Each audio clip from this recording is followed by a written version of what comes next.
Hey everyone, welcome to another episode of Out on a Limb podcast with your hosts, Will and myself, Allison and Samantha. And today we're going to talk to you about health and healing. And this is a huge topic, but there is a lot to it. There are a lot of little moving parts, and I think you'll find this quite valuable. The first thing I want to talk about, we've all heard what? Both our heads went, what? Yeah, we have fun here today, right? Exactly. That's because I have the notes. That's right. All right. Bruce Lipton, The Biology of Belief. The gist of that book is that our beliefs determine what happens to us, correct? Yes. Mm-hmm. And we have beliefs that have been programmed into us since childbirth. We have beliefs about pretty much every aspect of our life, including our health and our healing. Like what can be healed? We have all of these beliefs, or what things impact our health. We have different beliefs about that, even in the spiritual community. Yep. I know that you, Samantha, are quite interested and adept at the information from Esther Hicks, Abraham Hicks material. And so I know one of the things that she has said, for example, is in talking about beliefs, if you believe dirt is good for you, you could go out there in the backyard and eat some dirt and it would be fine for you. So what do you remember about what Esther Hicks talks about with regard to beliefs and your health, or how do you think that impacts you? As much with, oh my gosh, with Esther Hicks, you just nailed me on that one. Because I listened to more of like her relationships and all that kind of stuff, but it still goes back to the concept of, if you buy into the thought that something is bad for you, like, if I eat this pizza, it's going to make me feel like this, and you really own into it, then, you're going to feel bad. I think that's honestly, okay. And I'm just kind of spreading this out a little bit, but I think that's kind of how we get herded with the FDA, like with sugar's, yes. the culprit now. Now sugar's not the culprit. Now it's fats. Now it's this, is that it's not just a one time they drop a thought. It's that they drop a thought and another one and another one, and it becomes insidious because it comes from so many different directions. And especially when they do it through schools, and then your kids are buying into it. So then you're really, even if you didn't hold that belief before, now you're really kind of feeling conflicted, and, but it permeates and becomes a fact. Like they're doing it with Splenda right now, and how bad Splenda is. I'm not saying Splenda's great, but it never hurt me over all the time, and so it's like, okay, let's switch it and make it bad. And people are going to now start to feel awful. And now they're going to come to us, the medical industry, asking for healing. And we're going to make loads of money off of this. Because we can give them another pill. Exactly. So that's kind of where I go with that. So yeah, I believe, with what Esther Hicks says, she's right on with the whole idea of, if you believe it's not going to harm you. Now, okay, if you sit there and eat something with razor blades and say it's not going to harm you, that's being a little silly. There's discernment in that. The thought that came to mind is, if I pour myself a nice heaping glass of gasoline, and I say, well, that's just water. Even though it's gasoline, it's not going to hurt me, and I drink the gasoline. Right. So, but where's and I guess what I'm getting at is, where's the line and the depth of your belief? Okay, she does say this though, in regards to what you just said, was that Abraham, her collective that she connects with, they've made it very clear that you can have whatever you want, and it's totally fine. And it will not harm you if you really hold that highest belief. But there's also an agreement basically among all of us as humans that, if you try to eat a piece of metal, a metal bar, it's not going to go so well because we've agreed certain things. So, there's this aspect, and then there's the higher aspect. Sure. So there are some degrees in between. Yeah, that's right. Because in order to be a human on Earth, there has to be some physics principles. Yes. Like you jump off a building, there is gravity. no matter what you believe about that. There has to be some physics principles in order for the earth to function. And that's what we agreed to come in and operate within these principles. Yes. And set of beliefs, right? So that's why, even though Bruce Lipton talks about how important our beliefs are, it's so hard to really truly, because you can say a mantra all day long and go, I believe that this is going to be good for me. And you ingest it and you keep saying this mantra, this is good for me. This is good. But in the back of your mind, somewhere, there's this tiny little piece of you that knows that that is not accurate. Your human is still telling you, right. Like in the case the of ego. Right. Yeah. So beliefs are important, and beliefs do play a role, no matter that there are boundaries and limits. We understand that. And that is why the placebo effect is so important. Yes. If the doctor gives you a sugar pill and tells you this is a new treatment, we're trying this out on such and such disease, and you believe that that's going to help you, it will help you. What do y'all think about the placebo effect? Have you had any I had any personal instances about that? Trying to think if I've ever had any instant where that took place. And I don't know if this is quite the same, but the what are they called? Cell salts and different things like that. And the Homeopathic. Right? For those that might have experienced homeopathic, if not, it is the essence. It is the energetic essence that's extracted out of a particular plant or a particular substance, a mineral or whatever, that is then formulated into a little tiny tablet. And so I was suffering with some back issues, chronic back issues. And I think you introduced me to the arnica, which is a homeopathic extract that's in one of these little tablets. And so I was like, well, I'll give it a try. And, I don't know what's in it. It doesn't taste like anything. It just tastes like a little sugar tablet. And you take like 6 at a time and you let them dissolve under your tongue and you go about your day. My back was feeling better. Now, I did that maybe for 3 or 4 times. And then after that, it didn't work. Now, was that my belief? Was that my non-belief? Was it, what?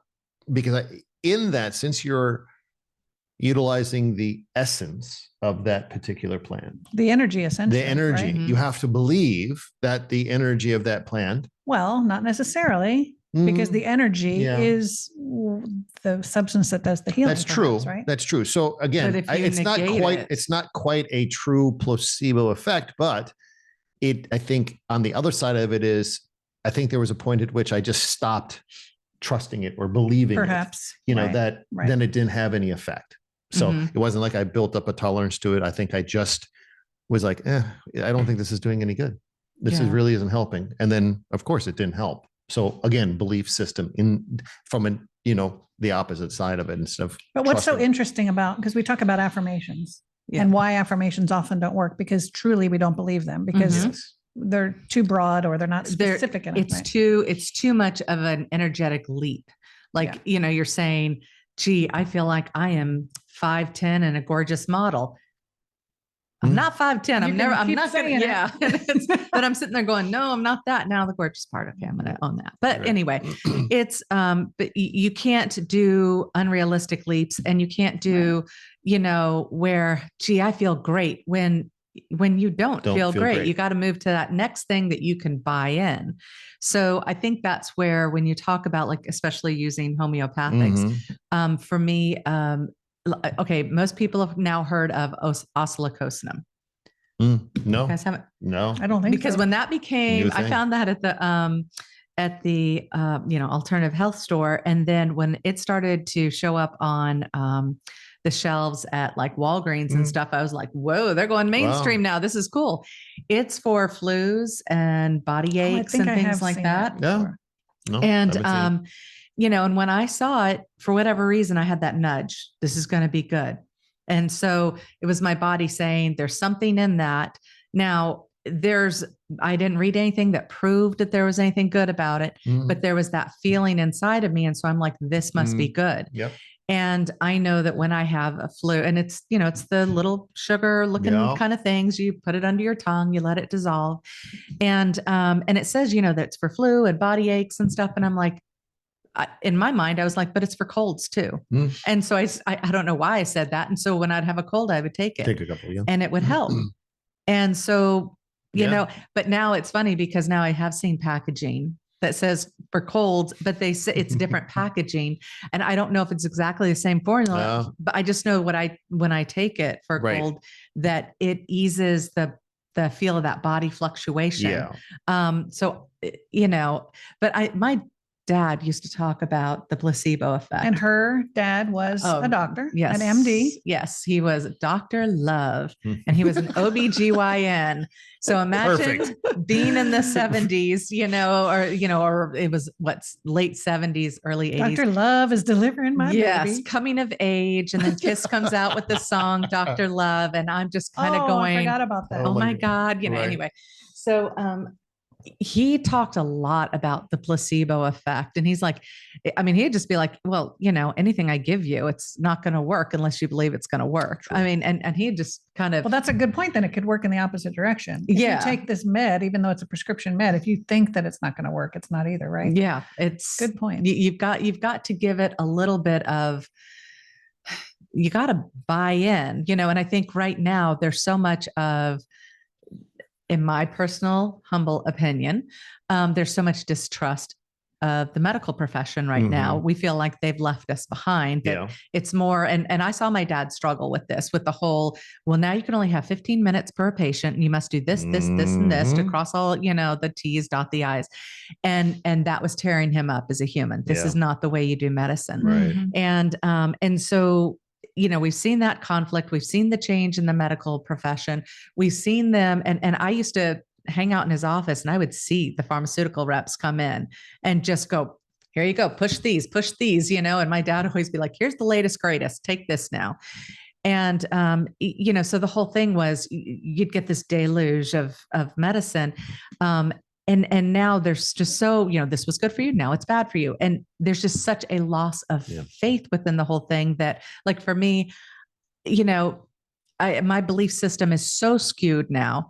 And, I keep thinking, this is like such weird thinking, but I'm like, I want to know that should I ever get cancer, that there's something out there other than doing chemotherapy. There is something out there that I can find. And I have wanted to keep a file so that I have that information, but I won't keep that file, because if I kept that file, then I would need that file. I don't want to need the file. You don't want to manifest it into your existence. Yeah, which is crazy, because I could go with the idea of, well, I have it. If someone else needs it. It's great research. Yes. Yeah. Just know where to find it, or know that your higher self will lead you to that when and if you need it. And that's what I believe strongly about, but I also believe that that's just not my path. So, we're talking, I'm like, those are really strong beliefs. And when I say that, it's like, wow, that's like, pretty major that I don't want to have those with me, because then I might manifest. Obviously, I believe in the strength of my own mind and that belief system.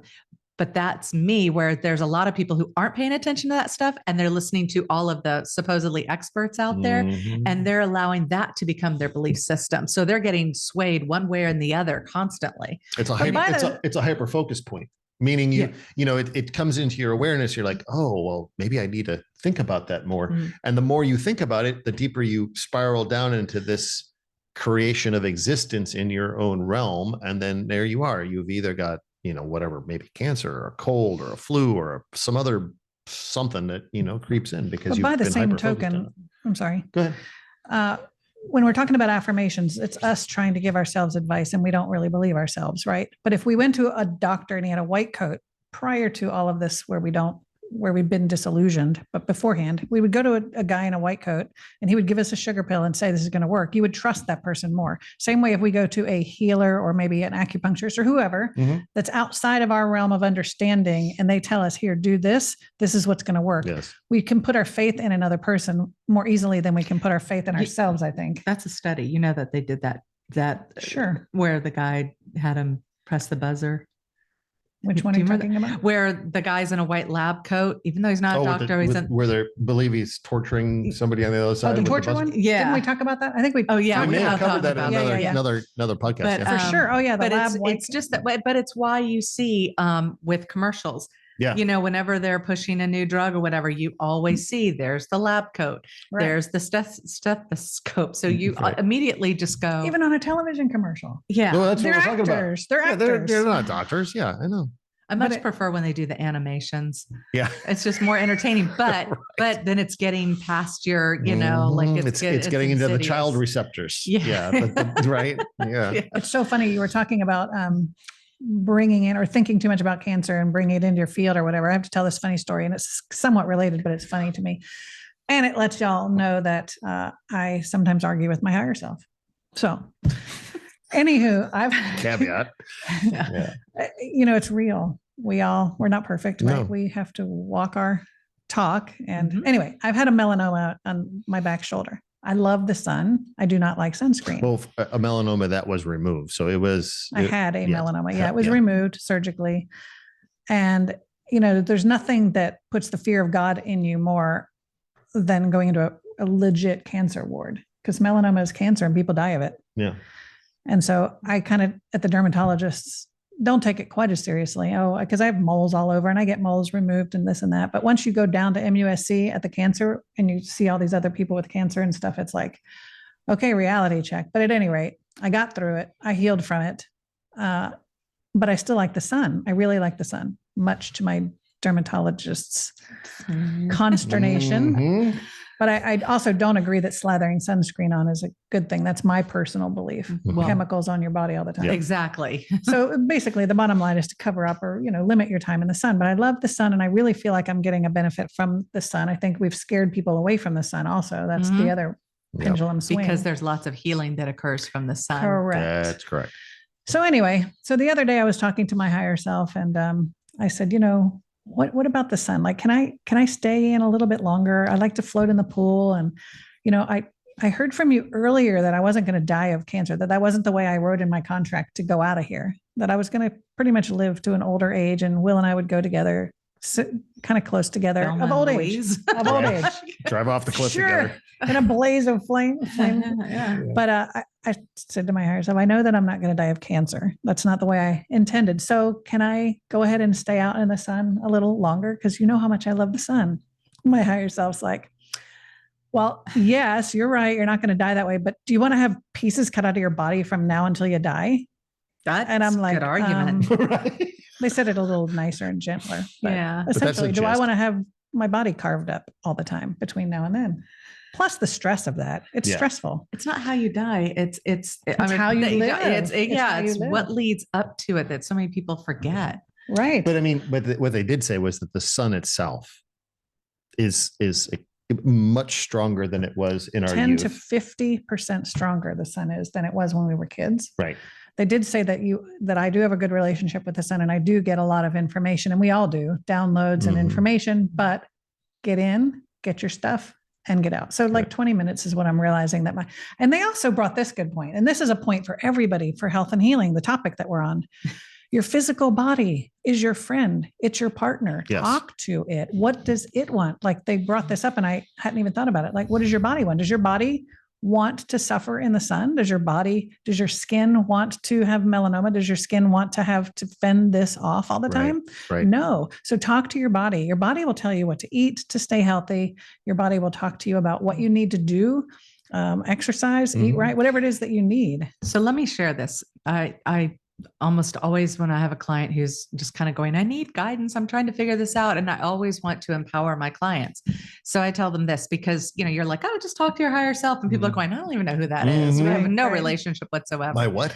So, you know, something that you can do is that standing pendulum test, basically, where you stand straight and then you just, you know, make sure you're well hydrated. That just helps. And then just say, you know, ask your body, show me yes. And you'll either fall forward or backwards. It doesn't mean just because not completely fall over. No, just no. sway. You start to lean. Yeah. And then show me no. And, you know, and for my body, I've learned that if I go to the side, that's kind of iffy, maybe, you know, and And so you can just, like if you're getting ready to go out in the sun, you just go, okay, with the way the weather condition is today, is 30 minutes good for me? You'll go forward or backwards. Is 20 minutes good for me, forward or backwards? And what I tell people, which is so cool, is like, if you do this a lot, you get really, really good and you can feel just as you start to move. But when you go to the grocery store and say you're trying to decide, or you're at the pharmacy, you're trying to decide between, maybe it's one brand, like, do I need Excedrin this or Tylenol this or whatever? Maybe it's a different brand. Maybe it has one other chemical in it.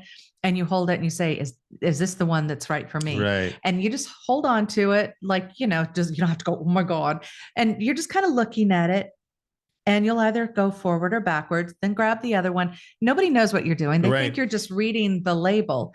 But that right there helps your body communicate to you. Yes. And it's not, do I need this? Does I can't remember if I said that. Does my body need this? Does my body want this? This is my highest and best good. Yeah. That's kinesiology, what you're describing. And so you can do it in a number of ways. Yes. The most common one is probably the arm, but then you need another person. Yeah. The muscle right. So what you're describing is good for yourself. Yeah. There's also this finger one that our friends, that Maria. never works for me.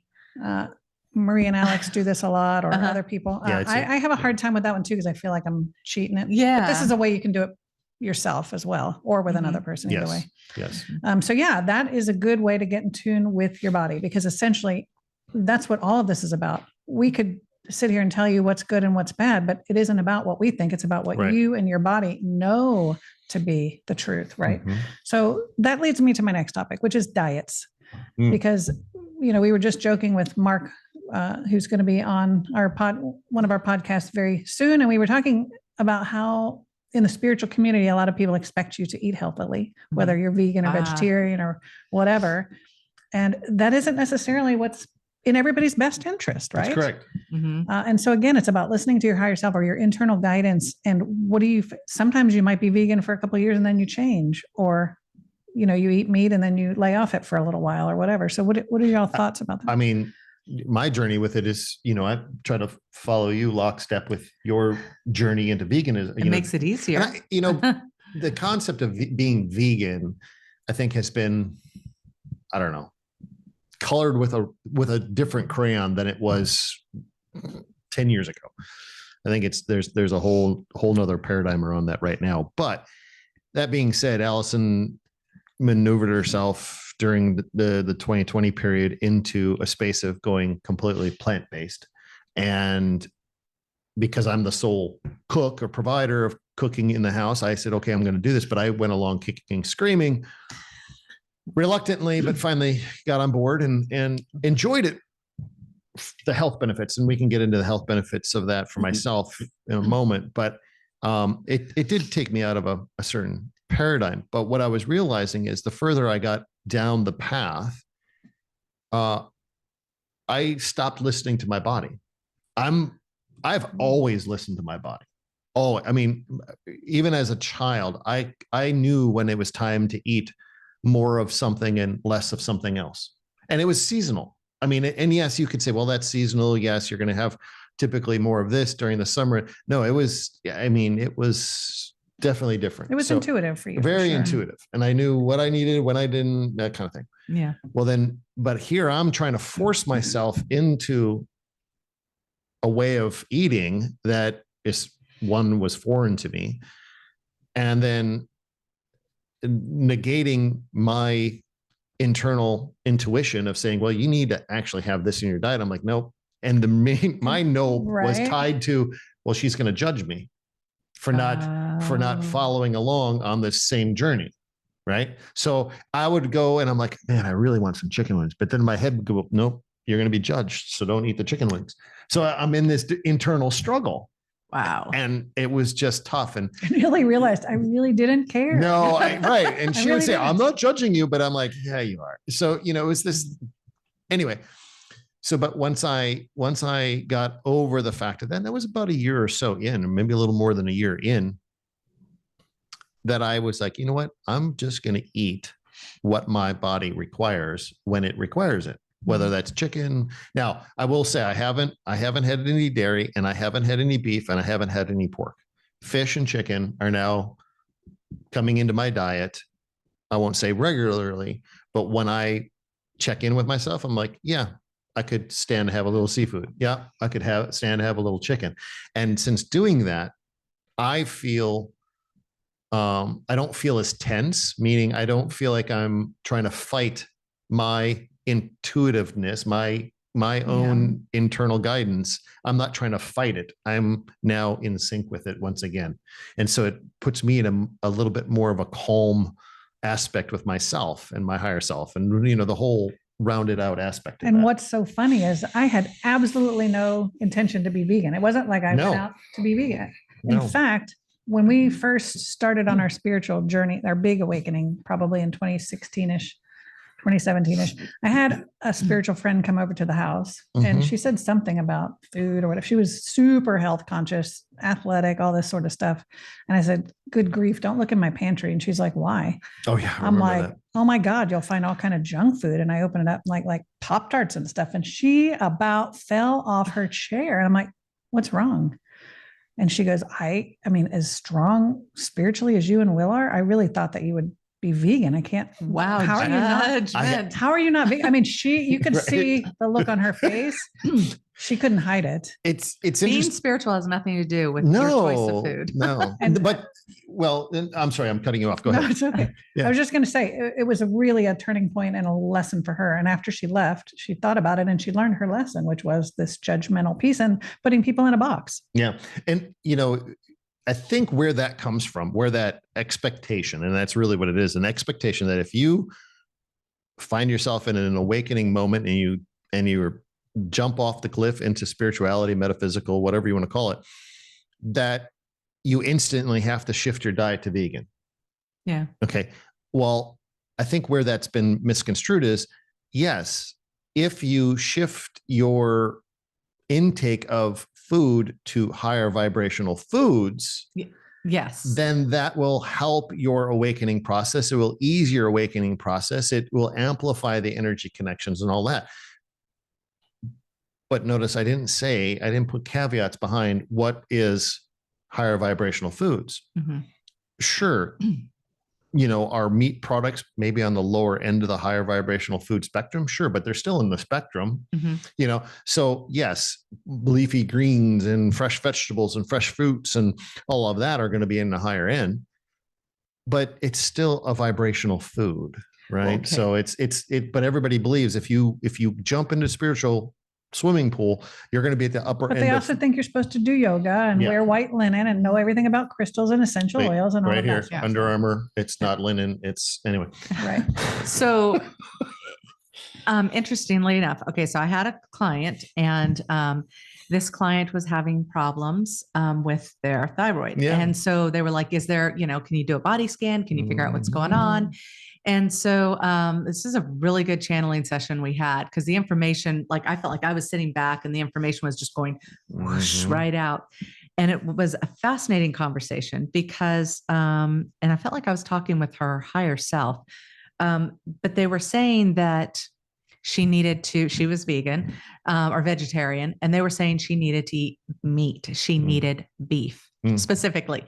And she argued with this spirit coming through, whether it was her higher self or I'm not sure, but she was arguing. She goes, well, can't I just do pork, And it was so funny because they were just coming through going, no, like you're having a problem with beef, and yet you're willing to eat something that has rolled around in its own, feces and stuff. And so they were pointing out kind of the hypocrisy, just trying to get her to shake it up a little bit.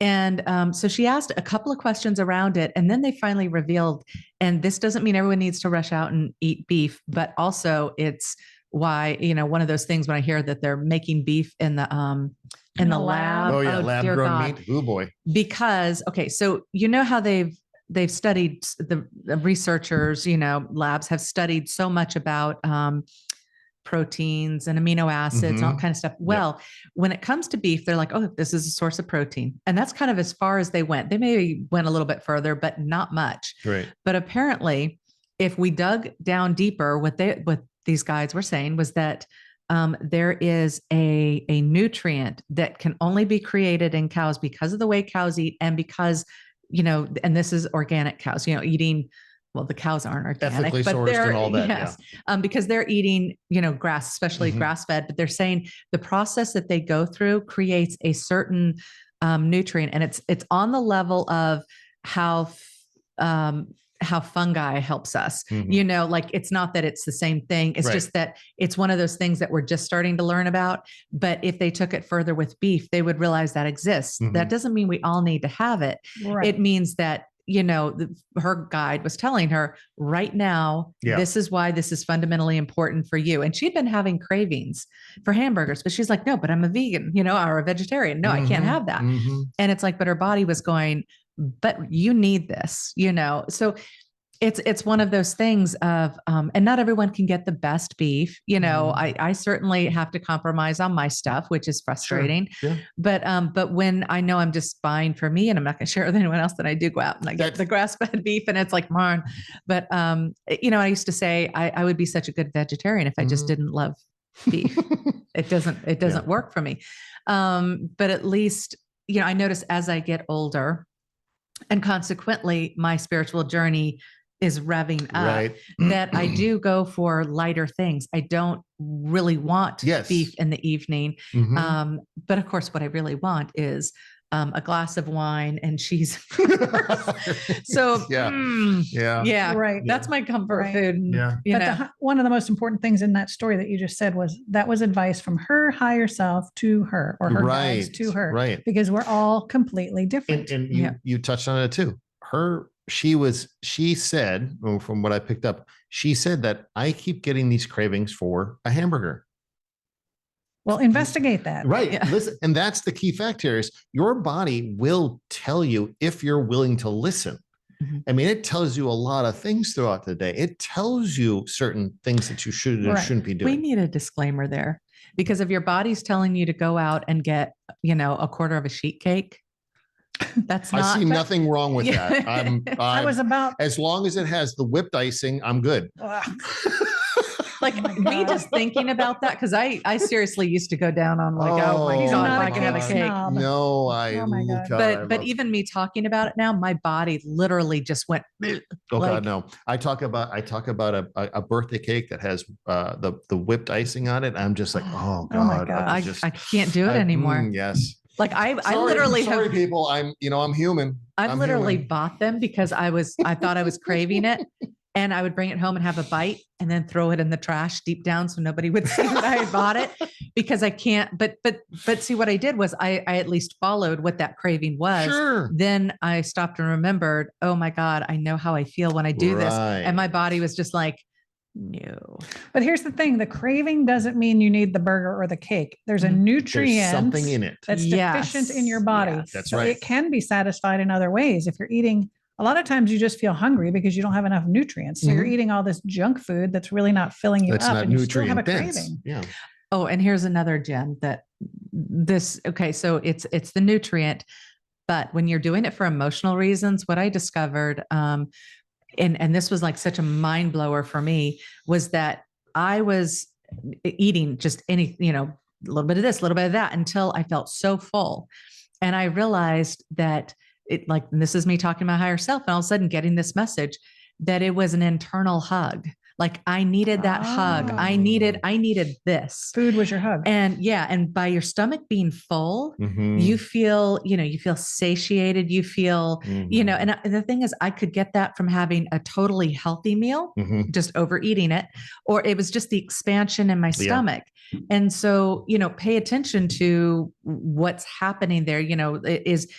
You can ask yourself, is this a nutritional desire or is this an emotional desire? When it becomes an emotional desire, you need to take it a whole different direction. When it's nutritional, maybe try to, ask, can it lead you to the food that's going to be a higher source, a pure, like the stuff it's weird. Like the stuff I'm willing to eat now, like, it's like green swamp watery looking kind of stuff. Ooh, yummy. And just like really kind of like rank smelling, whatever, but it just fills me up, stuff with beets and but it also feels good energetically when you're ingesting things that your body's going to appreciate. It feels really good. Like right now, it's come into my awareness a couple of times now.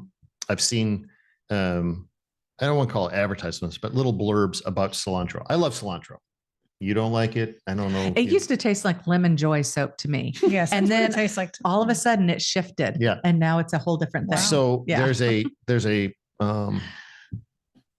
heavy metal cleanse drink that I make out of which cilantro. is Anthony William. Anthony William. Yeah. We'll put that down. Yeah, we'll put that down there. I mean, it really just consists of blueberries, lemon juice, or orange juice, blueberries, cilantro, spirulina, some barley, and some L-gene. I just want you to know, you said it just consists of, and then he gives you a list. I know. Like 8, and complicated. And bananas.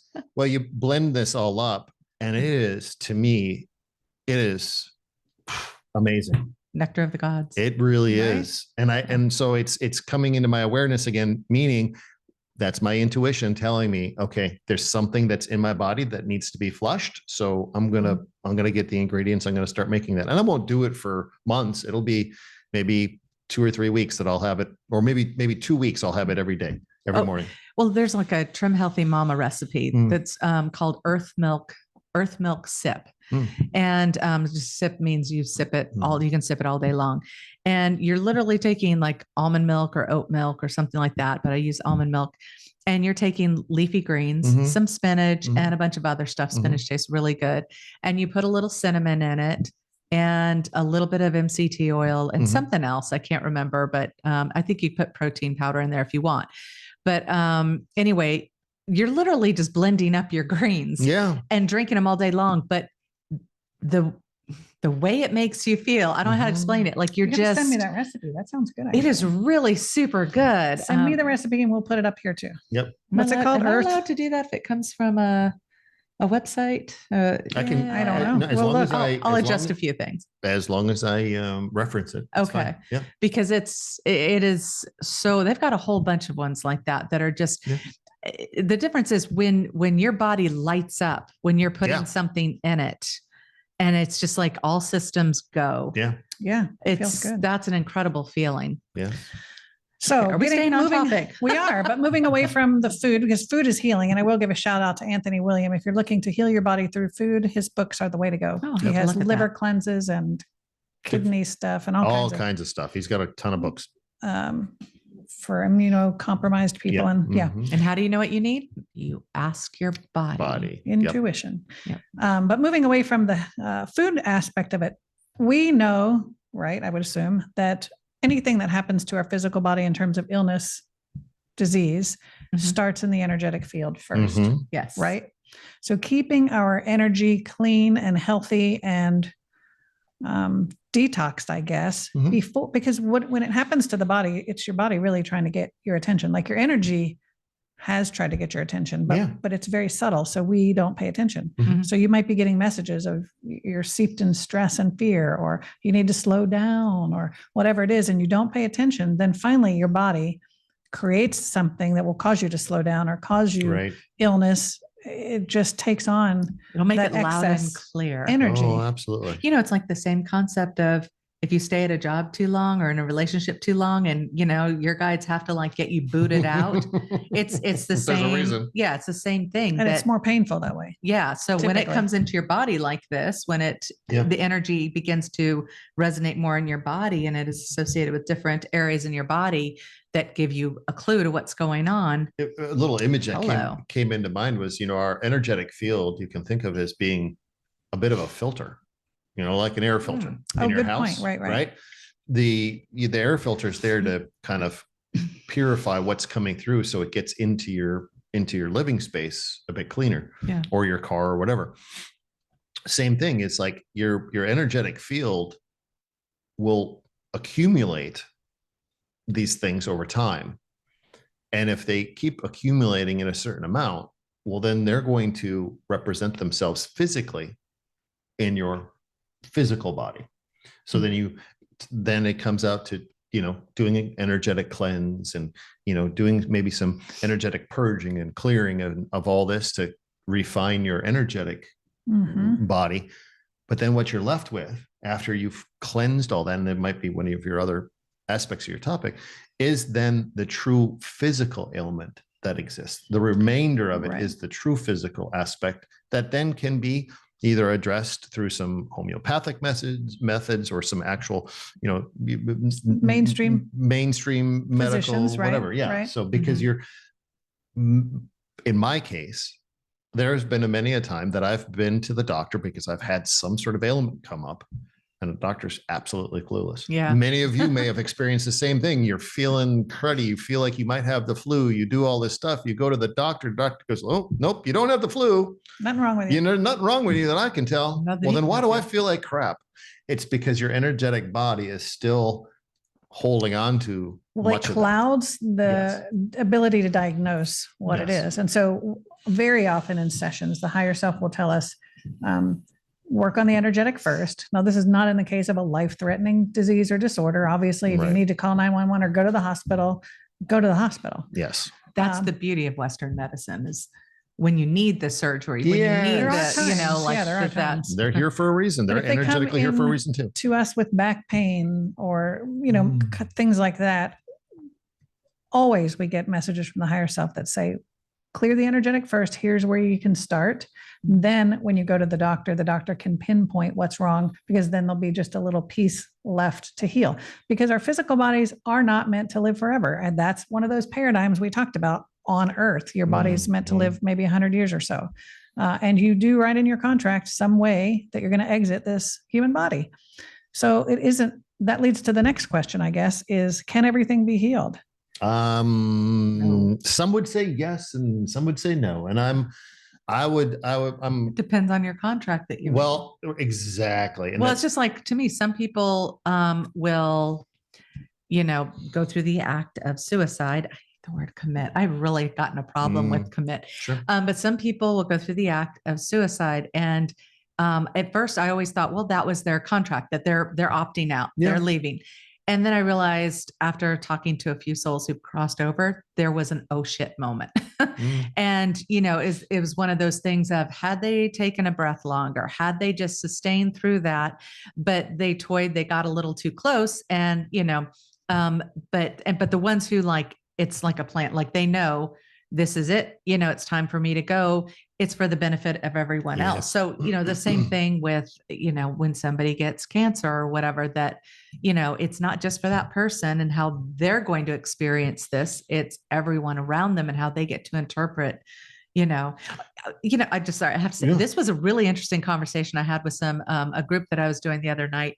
And we were saying what a paradox it is, that you have those people who know that they're ill. Right.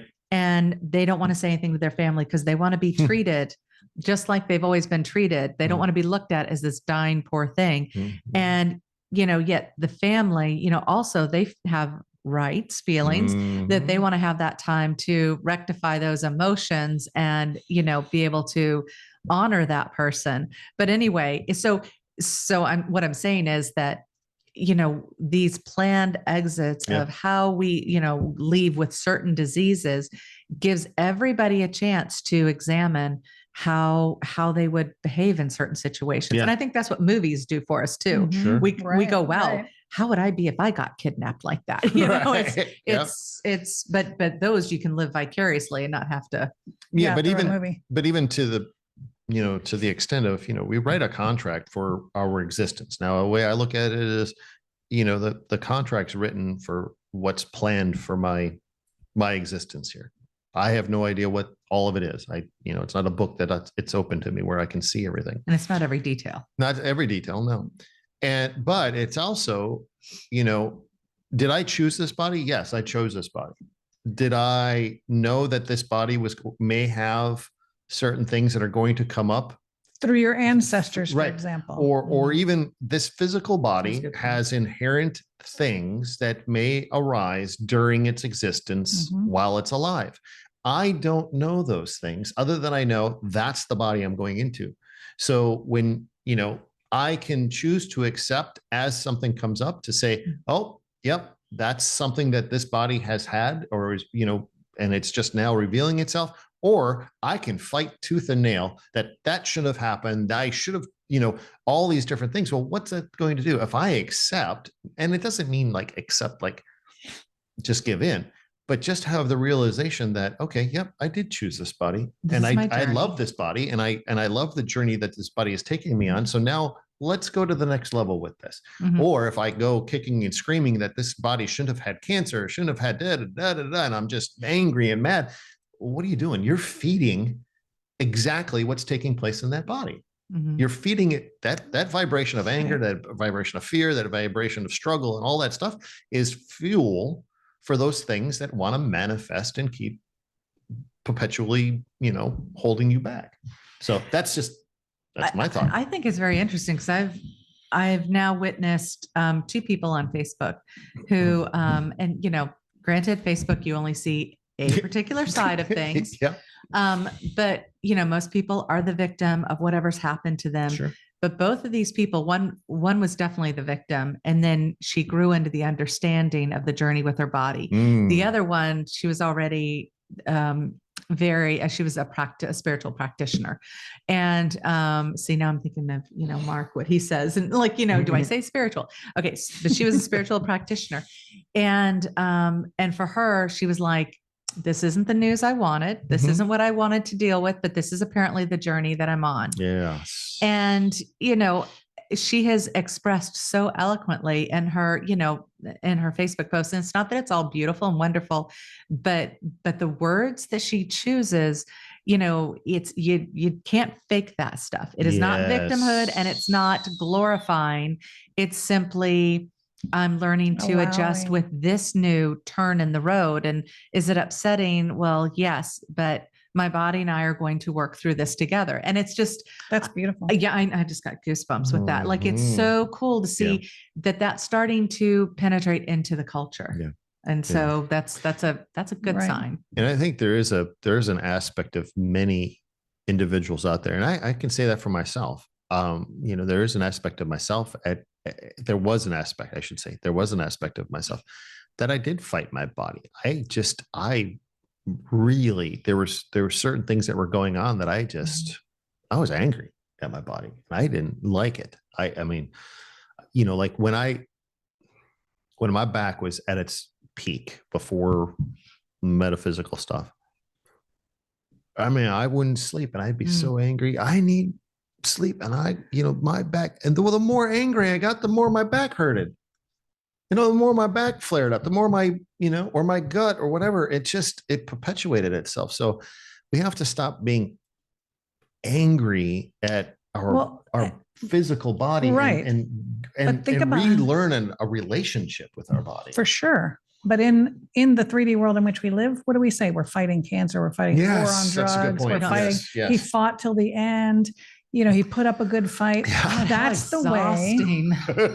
That is the way we look at disease, that it should not happen to us. We should have to fight. We should fight it. Yeah. That we should do everything in our power to get rid of it, and rather than come into relationship with it. Yeah. And somehow, what that person gave up, they're not fighting. Right. Like, it's almost shaming someone for not doing the fight. Like, I've often thought, again, not drawing this towards me, but that if I were to ever be faced with that, and, I would hope for the resources that would come through, but I don't think that I'd put myself down that journey of chemo and all that kind of stuff. It's not, we didn't have that a long time ago. It's just not something that you're poisoning your body essentially. And so, but I've also realized people will get on my case about it. It'll be a whole interesting experience that I choose. Really, I don't want to go there and do that. I was going to make a point back to what you were saying. I know that when I had my disc, like, it blew out, it was really painful. And I went in for surgery, and I remember that night I had to get up, use the restroom. And, I was like, it was really weird to think that, there was this thing that they had done to my back, and, just like the whole concept. And I was like, I was pissed with my body. I was like, how could you have done that? Like, what? I mean, it was irrational, but it was just, I remember feeling separate from my body. I remember being dissociated from my body.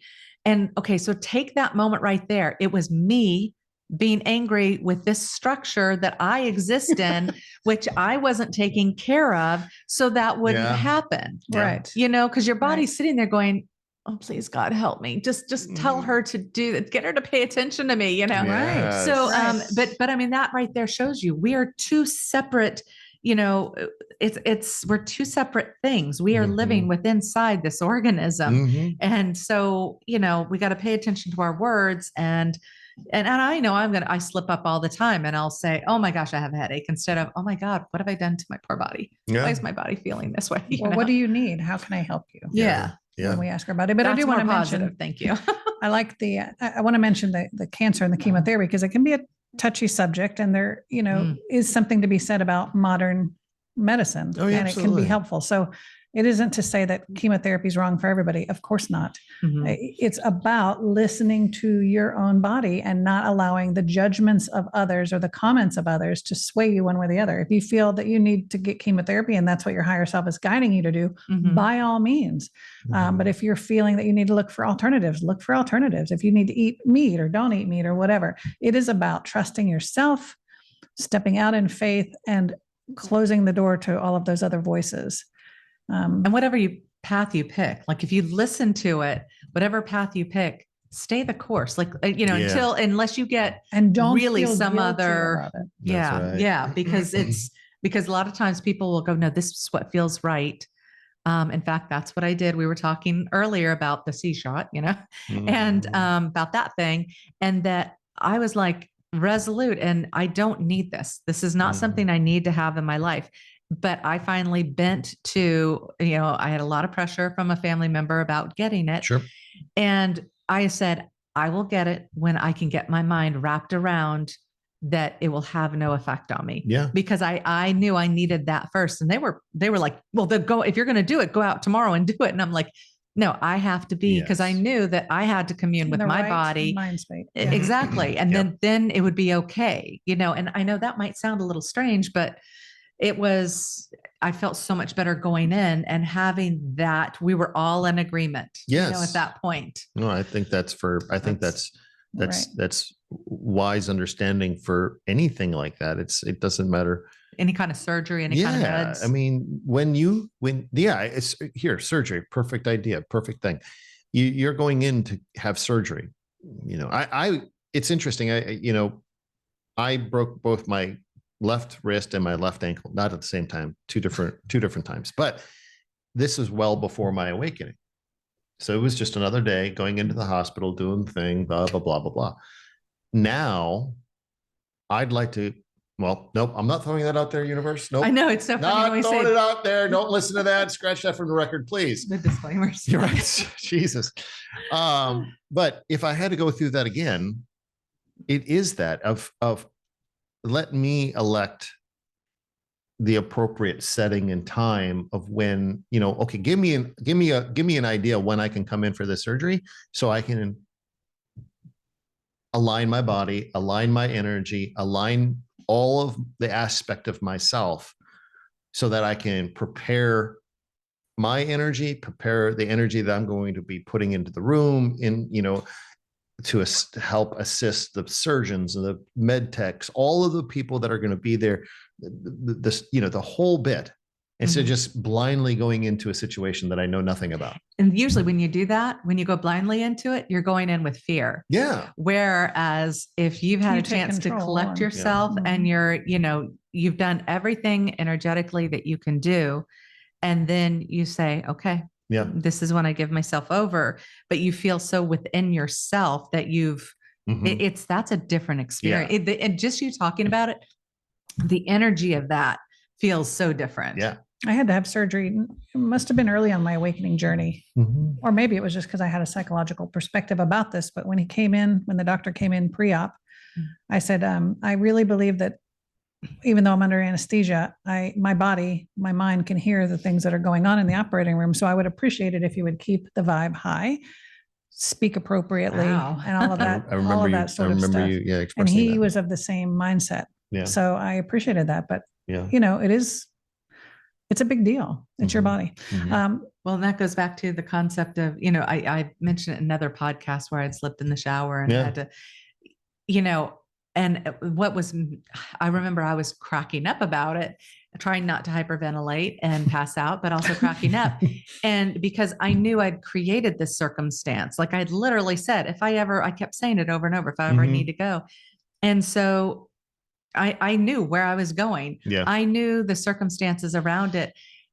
It's really weird to say, this just sounds so illogical. I felt empowered going in to have someone stitch up my leg, you know? Sure, of course. And because I was going, God, that resonates that I just said that. And I'm like, oh yeah, because I experienced it not too long ago. And that is a whole different, because I remember I kept wanting to slide into fear. Oh my God, I got to get a tetanus shot. And then I was like, it's just a tetanus shot. Your body's cool with that. And literally he does it. And I'm going, are you doing it? And he goes, yeah, it's done. And I'm just like, oh, well, wow. I'd always had such a huge fear of tetanus shots. And it was literally nothing. Of course, because you prepared. Not this kid. Yeah. This kid gets them I get them like. Because you were dangerous. You're a mess. I'm constantly stepping on nails and rakes and different things. So, yeah. And maybe we'll do an episode on your mishaps. My gosh. But on that note, this was a big topic. We probably could keep going with this, but I think that's enough for today. And there's other aspects, that we are, because what I think we originally discussed that we were going to mention, we didn't quite get into that, but there's part 2. We can do a part 2. We'll do another one. But we thank you. We would ask that if you like this episode, as always, hit the like button, hit the notification bell so you can be reminded every Wednesday when we post new episodes, and share away if you found this of value. And we thank you so much for being a valued audience member of Out on a Limb podcast. Until next time. See you guys. Bye.